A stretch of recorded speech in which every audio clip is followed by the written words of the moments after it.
এয়া মনুবাইৰ দোকানত ৰাজুৰ পৰা একদম ৰুটি বনাই আছে।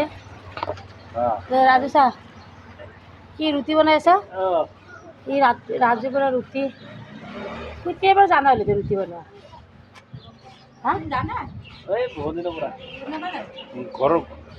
ঘৰত মানে তই ৰুটি বনাই থকা নেকি? তাক যে তাক ঘৰত ৰুটি বনাব দিয়ে যে ৰাতি ৰাতি তাক ৰুটি বনাব দিয়ে, আকৌ ৰুটি নবনালে লাগিলে কাজিয়া। ৰাজুৰ পৰা ৰুটি বনাই আছে। ই মানে কাৰিকৰ কাম পাই যাব, বেলেগ কামেই কৰিব কাৰণে মানে এলেহুৱা, কাৰিকৰ কামো কৰিব পাৰিব।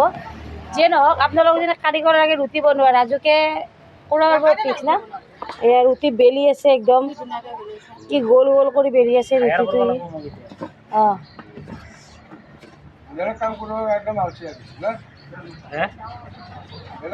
ৰুটি পুৰা বেলি আছে ই একদম। আৰু আমাৰ বাইদেউহঁতে কি কৰি আছে দেখাই দিম অলপ। আমাৰ এয়া পিঁয়াজ কাটি আছে, মাহী এটা চবে কামত কামত আৰু কি বনাইছে দেখাই দিম নেকি? কচু বনাইছোঁ, দালি বনাইছোঁ, ভাজি বনাইছোঁ। আজি মানে কচু বনাইছে, দালি বনাই দেখাই দিবি অলপমান।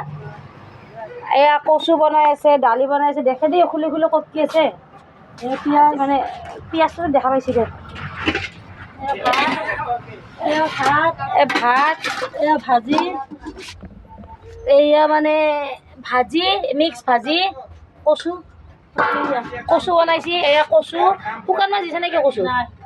কচু বনাইছে। আমাৰ মানে এইটো খুৰীটো মানে ৰান্ধাত মানে এক্সপাৰ্ট আছে। মানে যদি আপোনালোকে বনাবৰ কাৰণে মাতে 20জন মানুহ 50জন মানুহ মানে বনাব পাৰে। মাইকী মানুহ না, বেছি মানে বনাব নোৱাৰিব। 50জন মানুহৰ পৰা বনাব পাৰিব। যদি 50জন মানুহৰ কাৰণে আইটেম থাকে আপোনালোকৰ, যদি বনাবৰ কাৰণে মাতে, আমাৰ এইটো খুৰীটোক মাতিব পাৰে, যাব আৰু মোৰ লগত কণ্টেক্ট কৰিব। যাব লাগিলে মই আপোনালোকক দি দিম।